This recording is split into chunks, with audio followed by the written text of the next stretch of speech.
in the entrepreneurial life, we have to create incremental wealth. We have to risk the equity, time and the career commitment. I have risked my career. I graduated from Faculty of Medicine, Colombo. You know how difficult it is to go to a medical faculty and get the degree. I have risked my career. I have risked my equity. If something goes wrong, one day anything can go wrong. In the beginning, not now. And I have risked everything. And when I started business, people started to tell that salli passe duwanawa dostara mahattaya.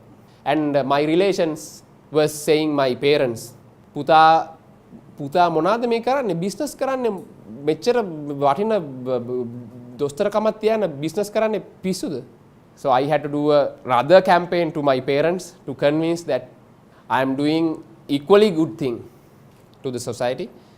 An entrepreneur should have to take that risk whether you like it or not. So incremental wealth, let's assume wealth is money.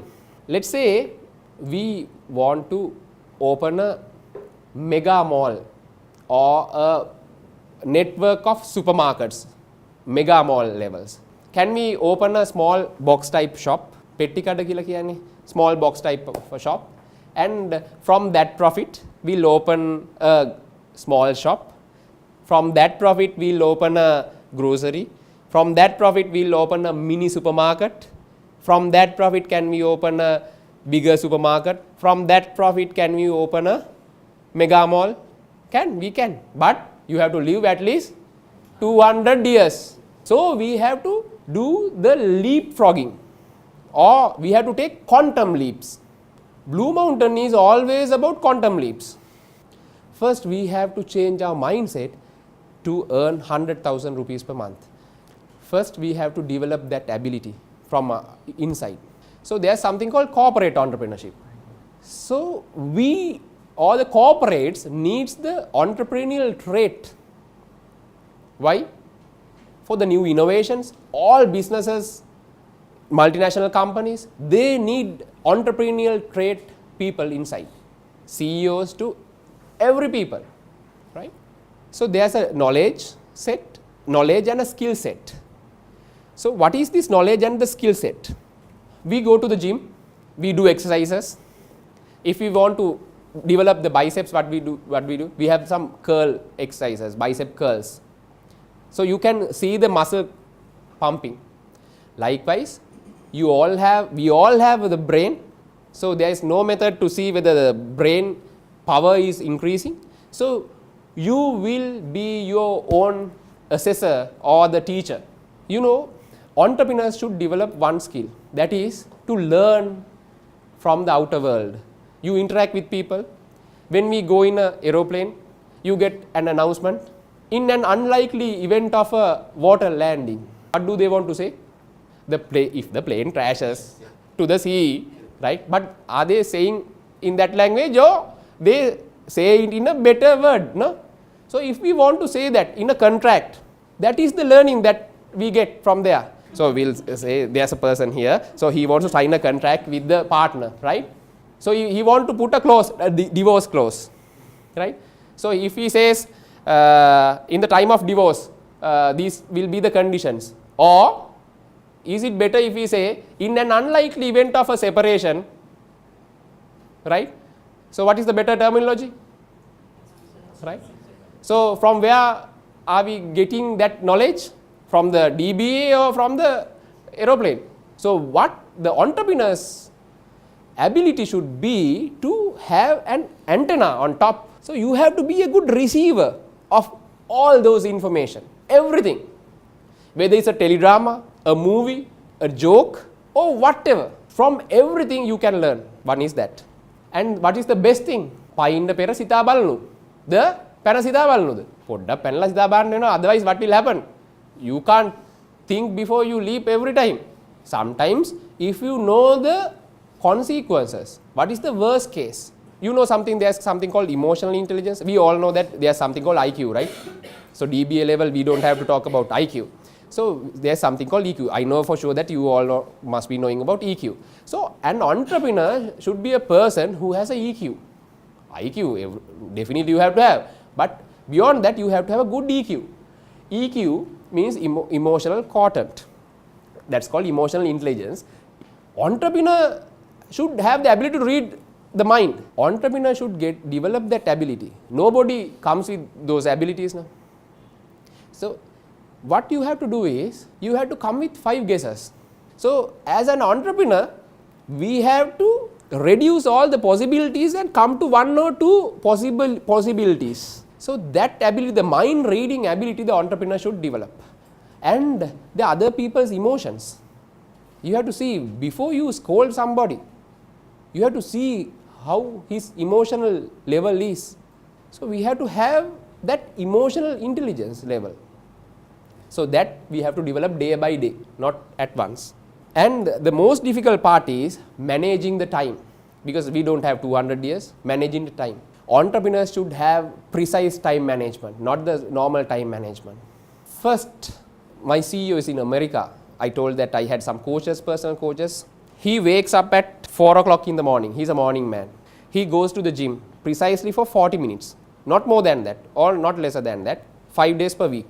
20 hours cardio, 20 hours weightlifting. That's it, not more than that. And he comes home and he stays with the children. In the morning, he takes breakfast with children and sees emails, every email at 7:30 in the morning. 7:30 in the morning, that is it. After he goes to office, he never sees the emails. He has that discipline. So likewise, he has programmed his life in a way that he uses maximum time. So the best way of planning is, first we have to do the reverse engineering or the reverse planning. We all do everything, entrepreneurship or this thing, that thing, for what? For happiness. So first we have to find from where are we getting the happiness, the real happiness. Some people are getting the happiness when they are with the children. Some people are getting the happiness when they are with friends. Right?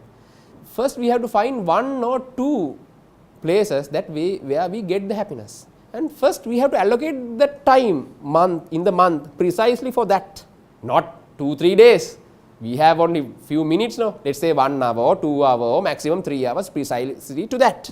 Then comes your happy time, the family time, your, let's say if you love sports, if you want to play cricket or something, you put 2 days per month. So everything is planned. And every time people are coming and asking, sir, can I have 2 minutes? Only 2 minutes, 2 minutes. There's a problem, 2 minutes. So can't you give 2 minutes? Can you give 2 minutes? You can't give 2 minutes. 2 minutes into 20 becomes 40 minutes. When they come for 2 minutes, what will happen? They will stay for 20 minutes. If you have proper review mechanism, if you have proper meeting structure, you don't have to give 2 minutes to every person. After you declare your terms, I am meeting you only 3 days per week, these are the times. If you want, you can meet me at these 3 times. And the most important part is the meeting time. If you are meeting somebody, it should be other distraction free. No calls, nothing. And you know the most important meeting that I have, can you guess with whom I am having that meeting in the office hours? Can you guess? It's myself. I am having the meeting with myself. I treat it as the most important meeting. No distractions can come, no calls can come. So I have my stipulated times, no other person can disturb me. So the time management is a skill that you have to develop over the time. And when I am with my kids or family, I am totally with them. But when I am in the office, during these hours, they can't disturb me. Entrepreneur is a person who has sacrificed everything, but he has to enjoy the life also. Since we have a limited time, we have to do what? To multiply ourselves. To stretch time, what do we have to do? We have to delegate. That is called the leverage. Leveraging people asset. We can leverage people. Have you heard in ancient stories, Dasavatara කියලා අහලා තියෙනවද? So you have to have your Dasavatara or your own clones inside the organization. So you have to delegate. So when I do something, The next day I give that file to him and I say, you can do this now. You are there to do this job now. Do this. I do, then you do. So first I have to learn that ability. That is, I do. The next day you have to stand by my side. I do, you see. I do, you see. Then the next day, not the next, is phases. You do, I see. Then fourth stage, you do. Then I have to push him after about 1-2 years, the same cycle to his subordinate. I do, you see, you do, I see, then you do. So I do, you see is the bystander, and you do, I see is the supervisor. I am becoming his supervisor, then you do. So that leveraging ability we have to develop, and the financial leverage. You invest a small portion and how to get maximum out of the investment. And when we start a business in a smaller scale, like in computers, we have an operating system. The operating system, there should be a change. The version or the system should be entirely changed. When we start with a startup team, the system that we operate versus a well-established large business, the operating system should be changed. In a startup business, every time the main person's interaction is needed with people, but if can a person do the same interactions with 2000 people? You can't. So there should be a way that you do interactions with 2000 people when a business is matured and large. Finally, I would like to talk to you about the goal, our goal, that is to become a happy entrepreneur. What do you mean by a happy entrepreneur? Happy entrepreneur. What do you mean by happiness? So first we have to define what our happiness is. And a happy entrepreneur knows about a well-balanced life, the time management and all. He knows about hedonic treadmill. You know hedonic treadmill? Any one of you know about hedonic treadmill?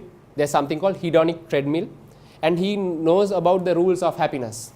First, if I come to that topic, to become happy, to become healthy or happy, we have to have physical, mental, social, spiritual and financial well-being all together.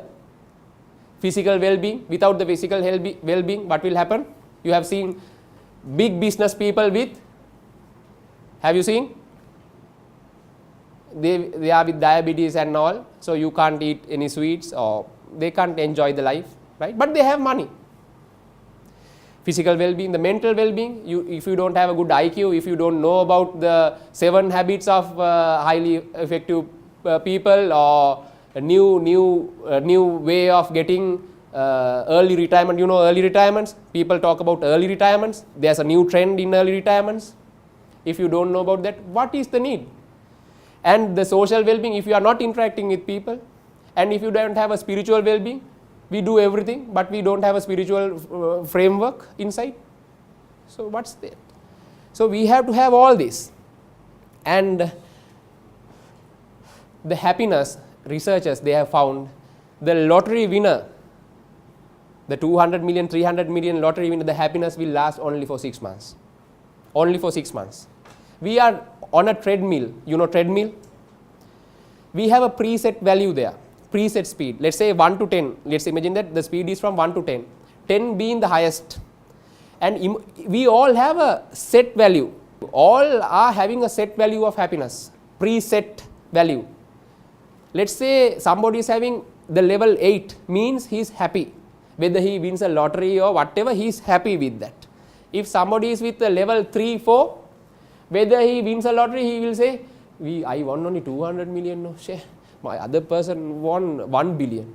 If I won 1 billion, I would have bought a private jet also, right? The person with the preset value of 8 will tell, my God, I won 200 million, not 20 million, I won 200 million. I can do this, that. So you have a preset value. So our challenge should be to increase the set value. It's not an easy thing. Every time you have to think in the positive way. There's huge stress level inside the entrepreneurs, huge stress levels, the stress coping techniques we have to develop. What I do is, I write everything. I write everything. If that is in my mind, it will disturb me. I write everything in the books. Whatever problems, I categorize challenges. I don't call them problems. I call them challenges. I categorize all challenges into 3 categories: A, B, C. A being the most difficult thing, where my involvement is needed. Let's say government imposes a tax, so suddenly our profit level goes down, right? So that sort of thing. Definitely we have to pay that, no? So we have to find a way that how can we minimize the cost and keep the same profit. So that's, I categorize it as A. Likewise, I have a list. So everything I write, and then everything goes to that. And my people sometimes ask, doctor, how do you sleep? We have this challenge. We have to sort it out within 2-3 days. How are you sleeping? I couldn't sleep. No. So if I was awakened, will the solution come? No. I have to have my sleep first. So the managing stress level is very important. For that, my CEO, the CEO that whom I got the training from America, told his weightlifting and cardio regime is the stress buster for him. If you have stress, definitely you have to do exercise. It's a vicious cycle. Because of stress, you don't go to do exercises. Because of that, the stress level goes up. So it's a vicious cycle. It expands. Mini retirement. There's something called mini retirement. Entrepreneurs should take this. You can't retire now. Have you heard Bill Gates coming and saying, or Richard Branson coming and saying about retirement in his lectures or wherever? Are they retired? No. They have retired to their own business. There's nothing called retirement. They enjoy with that. So what they do is, they take mini retirements. They take continuous break for 2 weeks. Uninterrupted break for 2 weeks, and they go for a vacation. In a year, they have at least 2 mini retirements. In a retirement, let's say if I ask you the question, in your retirement, what are you going to do? Some people will say, I'll build a house in a nice coconut estate and I'll do this, that. So why should you wait till the retirement to do that? You can do it now. And are we sure that we will live till that age? So that is called mini retirement. That's a new concept in the world. If you can't take the mini retirement now, you can't take a proper retirement. And we never know, when you take the retirement, whether our mind will work in this way, will our legs move in this way, whether we'll get osteoarthritis or some other problem, we never know. So we have to enjoy our life max.